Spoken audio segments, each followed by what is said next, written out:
Hello everyone, it's Dylan from Yu-Gi-Oh! Everything, and welcome back to another Yu-Gi-Oh! 7's video. So in this video, I want to quickly go over the Episode 2 summary and cast list, and the Episode 3 summary and cast list, which literally just came out a couple hours ago. So I think we have two really cool episodes to look forward to here.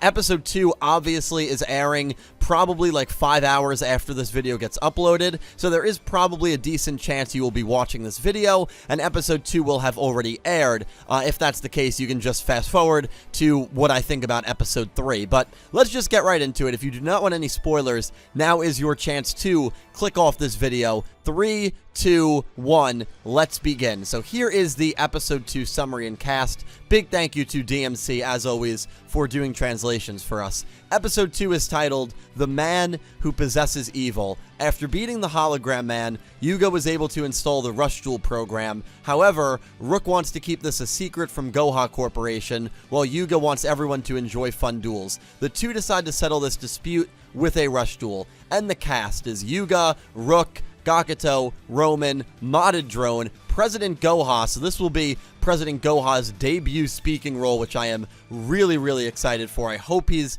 a more serious, a more stern, a more evil character, the kind of character that we're expecting him to be. So this will be his debut. Very excited for that. Hologram Man, interestingly enough, is speaking again, even though he was defeated and seemingly evaporated in the past episode. Goha's executive, so probably a right-hand man of President Goha. Endo Riku, Kobayakawa Katsu, I think those might be the two people following Gakuto. I'm not 100% sure about that. And students. So it's an interesting cast list because we know we are going to get the perspective of Goha after the Rush Duels were sent into the entirety of Goha City. And Yuga and Rook, I've been saying this all along, that they are very good counterweights for each other. While Yuga is more goofy and more fun and more outgoing, Rook has kind of those same traits, but to a much less extent, and he's way more serious and stoic and focused on the task at hand, whereas Yuga is a bit more aloof, and I feel like they're a great counterweight for each other, and I love the fact that the parallels between those two characters are finally clashing already here in Episode 2, where Yuga wants everyone to be able to enjoy this new style of dueling, and Rook, who realizes, hey, we live in a very strict society here. If it gets out that we were the ones that gave rush dueling to everyone, we're going to get in serious trouble. And so Rook wants this to be a secret from Goha, much more serious, taking the situation seriously, whereas Yuga, he just wants to bring dueling back to the way that it used to be, where it was more fun, and he thinks rush duels is the best way to do that. So we're going to see the duel between them. It's going to be interesting to see who will win. I believe Yuga is going to win this duel. I don't see him losing this early on, especially when he's trying to still sell everyone, including Rook and the core four, on the idea of rush dueling and how rush dueling is going to be the way to bring smiles to people. Even though the opening depicted Rook getting the better of Yuga, it could just be depicting maybe similarly to what Hologram did to Yuga. The first opening very well could have had a shot of Yuga flying back against Hologram Man, and that wouldn't have been a misleading scene. The first turn, Yuga takes a direct shot from Blue Eyes right to the face and flies back into the ground. So maybe that's just symbolizing that Rook will have the upper hand before Yuga pulls off a comeback. But I think Yuga is going to win Episode 2. But Episode 3 is the one that is really interesting to me, because while we talk about Rook and Yuga in the early going and their counterweights, the other two characters involved are Gakuto and Roman, who are massive counterweights to each other. And Roman, I think many of us were absolutely in love with how she was written and displayed in the very first episode. Kind of weird, obviously knows way more than she's letting on, and it's a role that a girl character really never gets to play in Yu-Gi-Oh!, especially the main girl lead. So that's very exciting. And in Episode 3, that is already coming to a head. What I really do like about the early going is they seemingly are wasting no time just getting right into the plot. Like, they're not making us wait 15 episodes before Roman's secret is revealed, or before the characters realize that Roman is acting sketchy. After all, in the first episode, Rook was the one who saw Roman taking a picture sneakily of the conversation between Yuga and Gakuto. Rook was the one who knew that Roman was spying on them in that basement before the duel between the Hologram Man and Yuga commenced. So Rook is on to Roman, and unlike Yuga and Gakuto, who are more naive and more, it's not a big deal, Rook takes these things way more seriously just based on his personality. And so here's episode 3. Goha Corporation has started taking action in order to eliminate rush duels. However, they don't directly target Yuga and his friends for some reason. That's very interesting. Feeling that Goha might be leaving them at large on purpose in order to observe them, Rook decides to do some investigation on Roman, who's been acting suspicious. Yuga suggests using a rush duel to get a read on Roman, but ... So a very interesting summary synopsis there. I was not expecting this to already come to a head very early on in the show. I'm happy that it is, because as I just mentioned, Rook knows that Roman is being suspicious, so this should be one of the first things that they do, especially when you take a step back, which I'm sure Rook is going to do in this episode, and say, okay, hold on.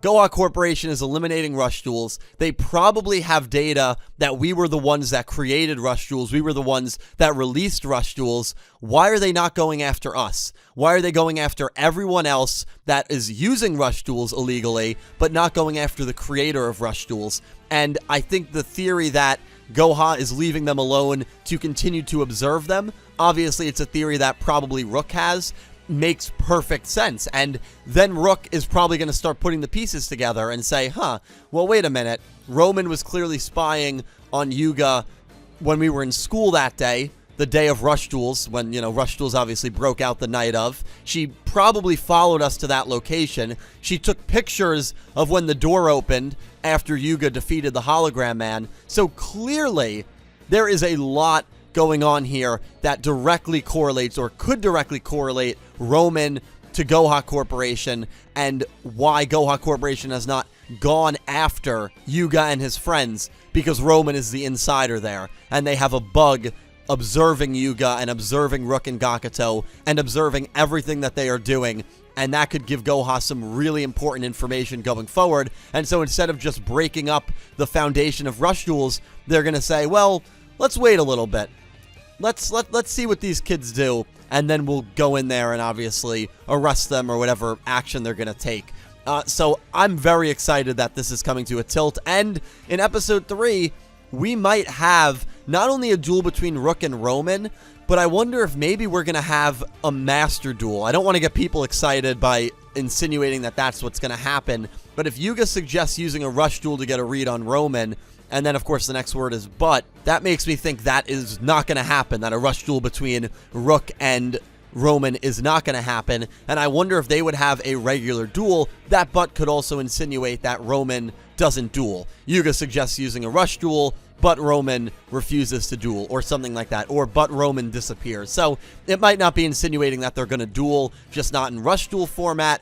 Whether master duels are going to be a thing that we see or not is another thing, but just kind of interesting there that Yuga wants to rush duel Roman, or at least he wants Rook to rush duel Roman, and there's clearly going to be some issue there, according to the summary. The people speaking: Yuga, Rook, Gakuto, Roman, Kaizo, which is the modified drone that Yuga created, guitarist. So we're going to have some nice backstory on Roman and her band, or at least we should get a couple scenes between Roman and her band, spectators, and drone. And spectators could be people that are maybe watching Roman perform live. Maybe we actually are going to see the band play live. And of course, the episode title is Roman's Secret. I don't know if I read that, but I love the summary here. I love what the summary insinuates. And again, it seems like we are getting straight into the plot, straight into the good stuff, which I think is not a coincidence. I think with this show, and I've been saying this for a while, this show has probably had the shortest leash in terms of the last 3 or 4 Yu-Gi-Oh! Series because of how jarring the characters look to get people hooked on the story. The characters throughout are probably never going to feel like Yu-Gi-Oh! Characters, at least for me. Like, when I'm watching this show, I'm never going to think, wow, the characters remind me of home, the characters remind me of Yu-Gi-Oh! That's never going to be the case. That is always going to be the thing that does not remind me of Yu-Gi-Oh! And does not make me feel like it's a Yu-Gi-Oh! But outside of the character designs, the dueling, the plot, the characters, the story, the environment that they're in, the setting, the ability to overcome a tyrannical government. That is all classic Yu-Gi-Oh! Anime. And I think they knew that to keep older fans hooked, they needed to hit the hammer on the nail in order to, again, keep those fans hooked with the story. And that's why they're wasting no time getting to the meat of things and getting to the main action. Already, rush duels are a thing. Already, Goha Corporation is breathing down people's necks, and already this whole Roman spy theory might come to fruition, and we're not even through 3 episodes yet, guys. So I'm very excited that they're wasting no time to give us a really interesting and hopefully really compelling story. Again, the way it's executed is also very important, but I do like what I'm reading and what we're speculating early on here with Yu-Gi-Oh! Sevens. But guys, let me know all your thoughts on Episode 2 and Episode 3's summaries. Obviously, Episode 2 airs about 7 hours from now. My review on it will probably be closer to Sunday, because we gotta wait for subs to come out, and then I usually record the review Saturday night and upload on Sunday. So look forward to my Episode 2